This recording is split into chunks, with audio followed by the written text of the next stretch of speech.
Alhamdulillahil wahidil ahadil fardis somad alladzi lam yalid wa lam yulad wa lam yakul lahu kufuwan ahad. Asyhadu an la ilaha illallah la syarika lah wa asyhadu anna Muhammadan abduhu wa rasuluh.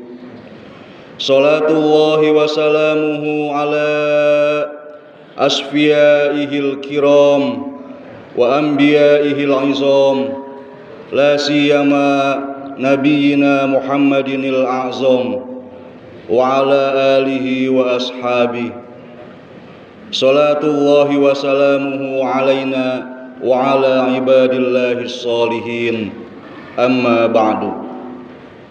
Ayuhal muslimun rahimakumullah, usikum wa nafsi bitaqwallah, faqad fazal muttaqun. Qala Allah ta'ala fil Qur'anil Karim, a'udzu billahi minasy syaithanir rajim. Bismillahirrahmanirrahim. Wala nabluwannakum bisyai'im minal khawfi wal ju' wa naqsim minal amwali wal anfusi was thamarat wa basyiris sabirin. Shadaqallahul azim. Kaum muslimin rahimakumullah, pada kesempatan khutbah Jumat ini saya akan menyampaikan khutbah dengan tema meraih anugerah Allah di dalam musibah.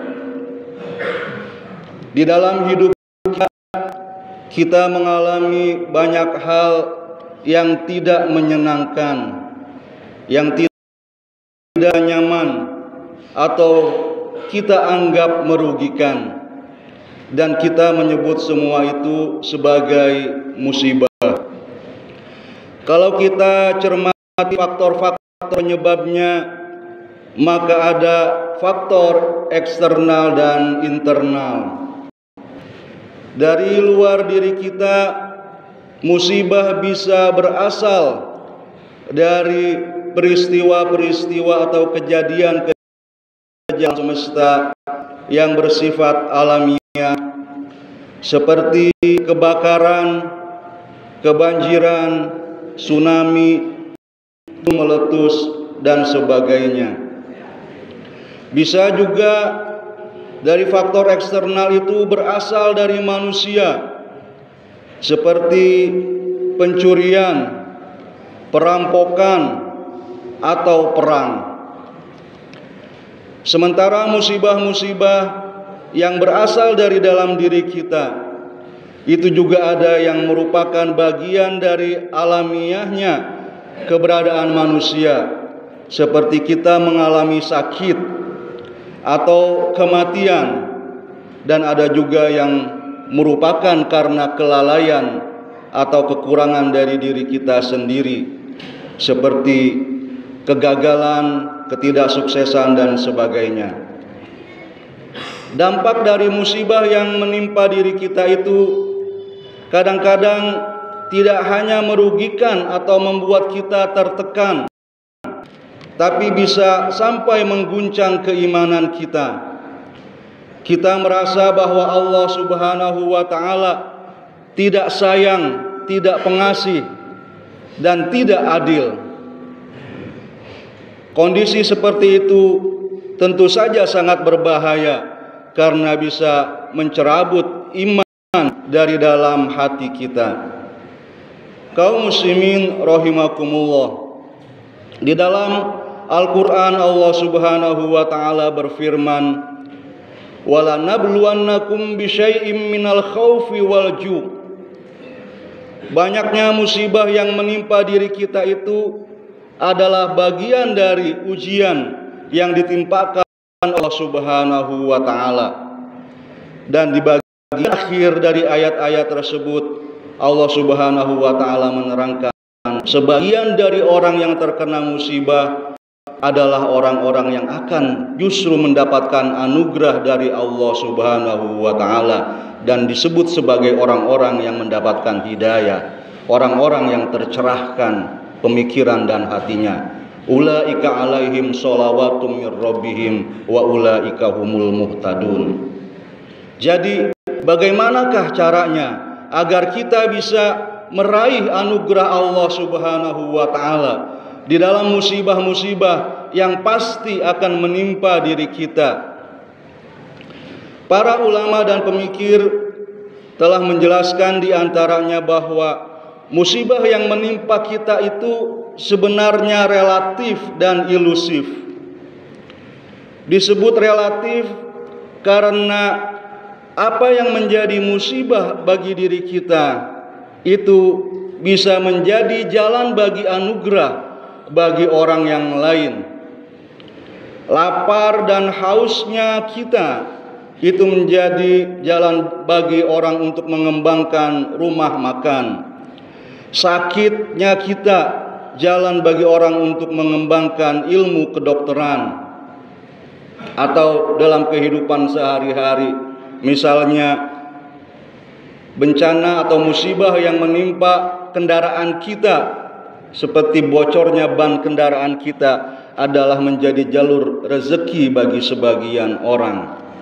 Jadi musibah terkadang disebut sebagai sesuatu yang relatif.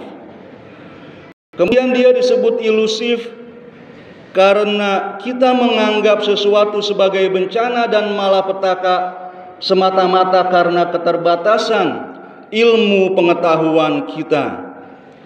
Setelah pengalaman dan pengetahuan kita bertambah karena beriringnya waktu, setelah kita mendapatkan apa yang disebut sebagai hikmah di dalam musibah tersebut, maka kita merasa boleh jadi sebagian bencana itu menguntungkan diri kita. Misalnya kematian kepala keluarga tentu saja merupakan musibah bagi keluarga yang ditinggalkannya. Akan tetapi kondisi tersebut misalnya setelah beberapa tahun kemudian justru bisa membuktikan kekuatan orang-orang yang ditinggalkan, istri dan anaknya, seperti yang bisa kita lihat pada pengalaman beberapa ulama besar seperti Imam Syafi'i atau Imam Al-Bukhari yang ditinggalkan oleh orang tuanya, oleh ayahnya sejak mereka masih sangat kecil. Kemandirian, keteguhan dan keuletan orang tua, ibu dari kedua ulama tersebut serta ulama-ulama itu membuat mereka justru menjadi ulama yang besar. Pedoman dari Allah Subhanahu wa taala terkait dengan musibah sebagai sesuatu yang relatif dan ilusif tersebut adalah kita harus mengembangkan solidaritas di antara sesama manusia. Pada saat orang lain tertimpa musibah, maka yang tidak terkena bencana menjadi orang-orang yang membantu dan menolongnya, membantu untuk meringankan kesulitan, meringankan cekikan yang dialami oleh saudara-saudara kita. Kebaikan hati menjadi diuji pada saat terjadinya musibah-musibah tersebut. Pada waktu yang sama, manusia harus tidak boleh menzalimi baik dirinya sendiri maupun orang lain. Orang tidak boleh mengambil keuntungan di dalam kesempitan atau mempersulit saudaranya sendiri demi keuntungan pribadinya, karena pada akhirnya dia sendiri yang akan mengalami kesusahan. Dan dalam konteks ini juga kita harus menyadari bahwa musibah yang terbesar adalah kezaliman atau kejahatan yang dilakukan oleh diri kita kepada diri kita sendiri, yaitu kemaksiatan dan dosa yang puncaknya adalah musyrik atau kekufuran karena tidak mengenal Allah Subhanahu wa taala. Di dalam nasihat yang diberikan oleh Luqman Al-Hakim kepada anaknya, Allah Subhanahu wa taala menerangkan, "Ya bunayya la tusyrik billah, inna syirka la zulmun azim." Kemudian kita juga harus mengembangkan solidaritas sosial sebagaimana yang diterangkan oleh Allah Subhanahu wa taala di dalam Quran surah Al-Ma'un, bahwa jika kita melihat banyak orang miskin di sekitar kita, maka kita harus melakukan kampanye-kampanye kebaikan bagi mereka. Jika kita mendapati anak-anak yatim di keluarga besar kita atau di lingkungan kita, maka kita harus tidak boleh menghardik mereka, tapi harus berkata lembut, bahkan membantu mereka, menjamin kebutuhan-kebutuhan primer mereka, juga kebutuhan-kebutuhan kesehatan dan pendidikan.